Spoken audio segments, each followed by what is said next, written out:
ദൈവനാമം മഹത്വപ്പെടുമാറാകട്ടെ. എന്നെ ശ്രദ്ധിക്കുന്ന എല്ലാ പ്രിയപ്പെട്ട മാന്യ ശ്രോതാക്കൾക്കും വേഗം വരുന്ന കർത്താവായ യേശുക്രിസ്തുവിൻ്റെ അതിപരിശുദ്ധമായ നാമത്തിൽ പാറ്റ്നയിൽ നിന്നും സ്നേഹവന്ദനങ്ങൾ ആമുഖമായി അറിയിക്കുന്നു. ഒരിക്കൽ കൂടി ദൈവവചനവുമായി നിങ്ങളുടെ മുമ്പാകെ കടന്നു വരുവാൻ വലിയവനായ ദൈവം സഹായിച്ചനായി ദൈവത്തെ സ്തുതിക്കുന്നു.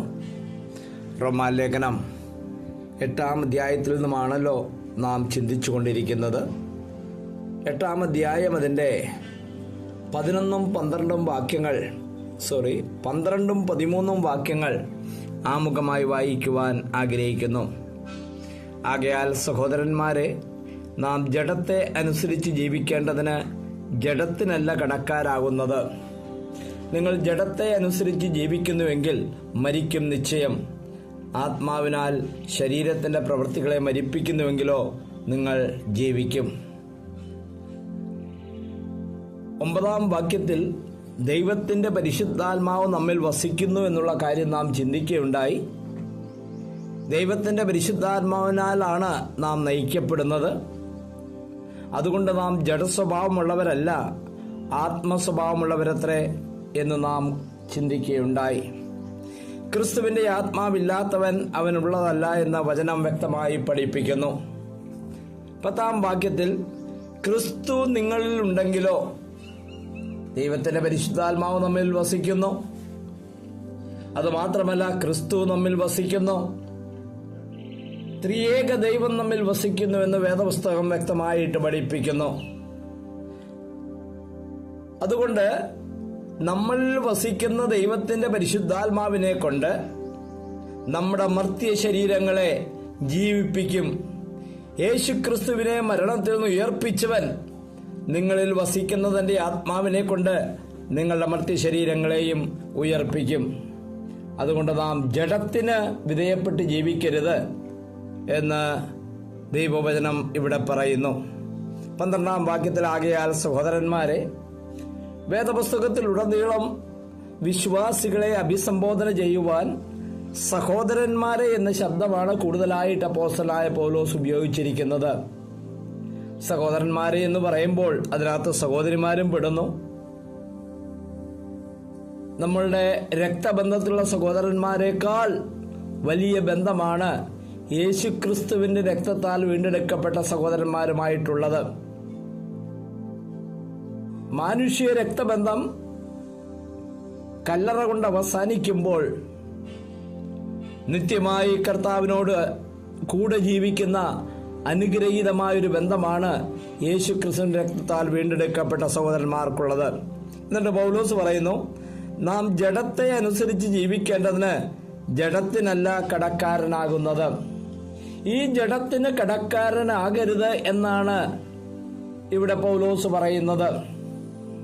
ക്രിസ്തീയ ജീവിതത്തിലെ വലിയ ശത്രുക്കൾ എന്ന് പറഞ്ഞാൽ നാം സാധാരണ പിശാചിനുള്ള ബന്ധത്തിലാണ് പറയുന്നത്. പിശാച് അല്ലെങ്കിൽ സാത്താൻ നമ്മെ വഞ്ചിക്കുന്നു, നമ്മെ തെറ്റായ വഴിയിലേക്ക് നയിക്കുന്നു. സാത്താൻ എങ്ങനെയാണ് ഈ കാര്യങ്ങൾ ചെയ്യുന്നതെന്നറിയാമോ? നമ്മുടെ ജഡത്തിലൂടെ. നമുക്കറിയാം, പിശാച് സർപ്പത്തിന്റെ രൂപത്തിൽ അല്ലെങ്കിൽ സർപ്പത്തിനെ ഉപയോഗിച്ചുകൊണ്ടാണ് ഹവ്വയെ വഞ്ചിക്കുവാനിടയായത്. പറഞ്ഞതുകൊണ്ട് പാപമായില്ല, എന്നാൽ ആ സർപ്പത്തിന്റെ ചതിയാൽ, ഉപായത്താൽ ഹവ്വ ഫലം പറിച്ചു തിന്നാനിടയായി. അത് ശരീരം കൊണ്ടാണ് ചെയ്തത്. അവിടെയാണ് പാപം വരുന്നത്. പലരും പാപത്തിന്റെ പ്രലോഭനങ്ങൾ നമ്മുടെ അടുത്ത് കൊണ്ടുവരാം, എന്നാൽ അത് ശരീരത്തിലേക്ക് വിധേയപ്പെടുത്തുവാൻ അനുവദിക്കരുത്, ജീവിതത്തിലേക്ക് കൊണ്ടുവരുവാൻ അനുവദിക്കരുത്. ഇവിടെയാണ് ക്രിസ്തീയ ജീവിതത്തിന്റെ വലിയ പോരാട്ടം ഇരിക്കുന്നത്. കഴിഞ്ഞ ദിവസം ഒരു ദൈവദാസൻ വർഷങ്ങളായിട്ട് പ്രവർത്തിച്ചുകൊണ്ടിരുന്ന ഒരാളാണ്. താൻ പറഞ്ഞത്, കഴിഞ്ഞ 23 വർഷമായിട്ട് ഞാൻ പോരാട്ടമാണ്. കർത്താവിന്റെ വിലയോളം വന്തി പറഞ്ഞതാണ്.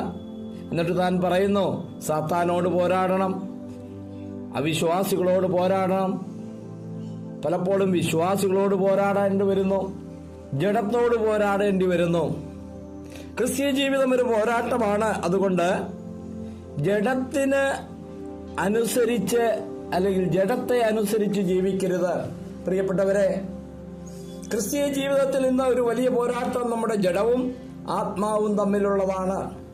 ഇവിടെ ദൈവത്തിന്റെ പരിശുദ്ധാത്മാവിന് വിധേയപ്പെട്ടുകൊണ്ട് ആത്മാവിനെ നമ്മുടെ യജമാനനായിട്ട് വാഴിച്ച് ആത്മാവിന് വിധേയപ്പെട്ട് ജീവിക്കുവാനായിട്ടിടയായി തീരണം. ഏദൻ തോട്ടത്തിൽ സംഭവിച്ചത് ആത്മാവ് പാപം ചെയ്തു മുഖാന്തരം ഒരു നിർജീവാവസ്ഥയിലായി പ്രവർത്തിക്കുവാൻ കഴിയാത്ത സാഹചര്യത്തിൽ വന്നു. എന്നാൽ ദൈവത്തിന്റെ പരിശുദ്ധാത്മാവ് ഇപ്പോൾ നമ്മുടെ ഹൃദയത്തിൽ ഉള്ളതുകൊണ്ട് ആ ദൈവത്തിന്റെ പരിശുദ്ധാത്മാവ് നമ്മുടെ ആത്മാവിനെ ഉണർത്തിച്ചു. ആ ഉയർപ്പിച്ച ആത്മാവ് ഇന്ന് നമ്മളുടെ ജീവിതത്തിന്റെ യജമാനനായി തീരണം. ആ ആത്മാവ് ദൈവത്തിന്റെ പരിശുദ്ധാത്മാവിന് വിധേയപ്പെട്ട് ആത്മാവിനെ അനുസരിച്ച് ജീവിക്കുമ്പോൾ വിജയകരമായ ഒരു ക്രിസ്തീയ ജീവിതം നയിക്കാനായിട്ട് സാധിക്കും. അതുകൊണ്ട് പൗലോസ് അപ്പോസ്തലൻ പറയുകയാണ്, നിങ്ങൾ ജഡത്തെ അനുസരിച്ച് ജീവിക്കരുത്.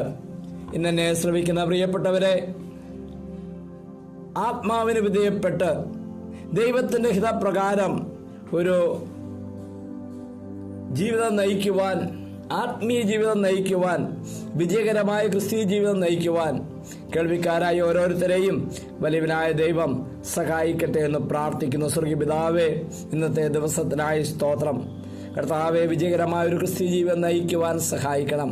പ്രതികൂലങ്ങളും പ്രയാസങ്ങളും ഉള്ളവരെ ഒക്കെ നീ കരുതണം. ആവശ്യങ്ങളുടെ മുഖത്ത് തുണയായിരിക്കണം. പ്രാർത്ഥന കേട്ടതിനായി സ്തോത്രം. യേശു കർത്താവിന്റെ ധന്യനാമത്തിൽ തന്നെ ആമേൻ.